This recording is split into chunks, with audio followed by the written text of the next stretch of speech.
I'm going to begin keeping these episodes to about 5 to 7 minutes for each episode because I'm finding something interesting. As you all are binge watching, you're finding playlists and you're watching 3, 4, 5 in a row at a time every day. So what I'm seeing is you all are watching about 5 to 6 minutes for each show, regardless of how long it is. So if an episode is 6 minutes, I'm seeing you all finish it. If the episode is 26 minutes, you watch 6 minutes of it. I had started this with an intent to be about 15 minutes per episode. But what's happening is people are watching 5 to 6 minutes of a 15-minute episode and then going and watching another one. So I want to give you what you want. This is a feedback, not exactly user-generated content type of channel, but close. User-generated feedback that then begins to be implemented by me. All right, with that housekeeping out of the way, let's talk about the Battle of the Hypnotists. We're going to be talking about 2 books right now.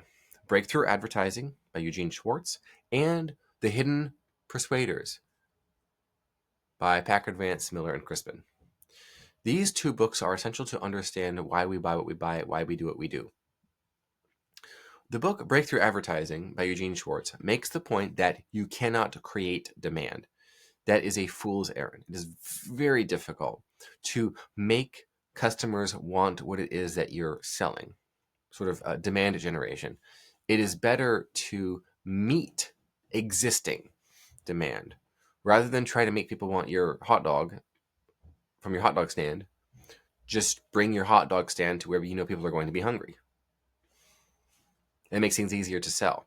And so I guess you could say the breakthrough of advertising that Eugene Schwartz talks about there, the breakthrough is to sell what people are going to buy regardless of who's selling it. And so what this does is it removes your need to, or your perceived need rather, to have a compelling personal brand and get celebrity endorsements and do all these things and worry about competition.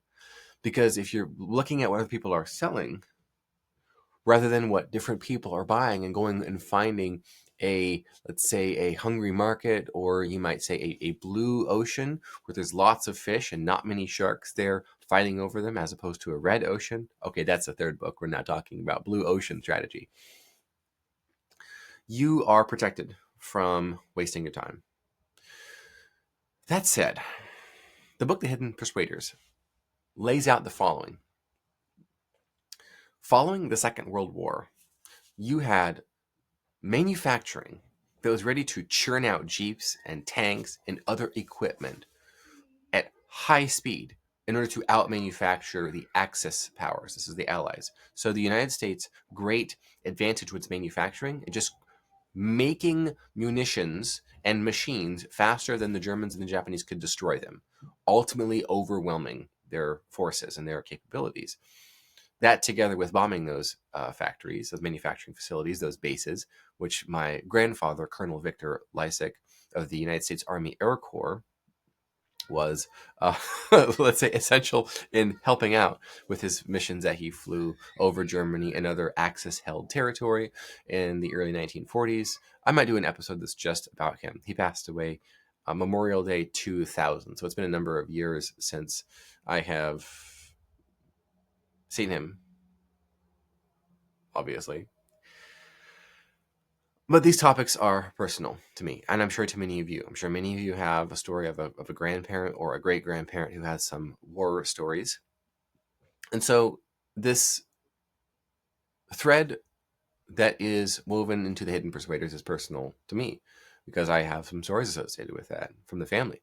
Now, after World War II, these manufacturing processes, procedures, and policies around extraordinary output, they didn't go anywhere. So you have a wartime output that no longer has a war associated with it. So what do? They begin producing consumer goods and products at a similar rate. This is what the Hidden Persuaders book argues. Well, Americans only need one car. Americans only need one appliance of each kind. They don't need as much food product, let's say, that can be produced, particularly non-perishable foods, packaged foods, processed foods. Ultimately, the obesity crisis begins here, but it was accelerated by second wave feminism, where women left the home and kids, dad, mom, are now eating entirely processed food because of the speed to prepare it. and it's low cost because of the ability to produce so much of it so quickly at great scale at low cost to consumers. But the Hidden Persuaders points out that with this whole output capability, manufacturers are beginning to lose money because they can produce so many goods that are going unsold. And so now there's a storage situation. Now there's an overproduction problem. And yes, planned obsolescence does hail back to this period, but they had a real problem. They needed to create demand. So you know what they did? Manufacturing executives, advertising agencies, they hired hypnotists. They hired professional hypnotists to manipulate the subconscious mind of the public, to create demand for things that people didn't need. And they did this by targeting women.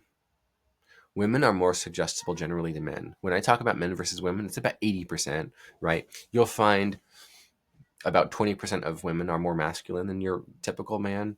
20% of your men are more feminine than your typical woman. I think of like the Minnesota Governor Tim Walz, Canada, the Canadian Governor Justin Trudeau. These are both extremely effeminate men that they're, let's say, they wouldn't even pass as gay, let's say, because they're so effeminate, so feminine, far more than a typical woman. It's almost like a caricature, which it might be what it is. But when I say men and women, I'm talking about the 80% median, okay? So let's understand that. That's what we're talking about. So that's who hypnotists targeted. Let's hypnotize women into wanting more convenience at home, wanting to get more from their husband, making the dollar go further, upgrade their status, experience luxury via one of the most important and yet insidious words that has ever been thrust upon women: deserve. You deserve this. You deserve this. You deserve more. You deserve to be happy. You deserve to be comfortable. Now, I am extending the lessons of the Hidden Persuaders book into my own observations, but that was what's going on here. So Eugene Schwartz, who was operating at the same time with Breakthrough Advertising, as these professional hypnotists in the American manufacturing empires of old, who would win? Who won, I should say? I think that's a question for you to ponder right now, but realize that you can generate demand if you tell a woman that she deserves it.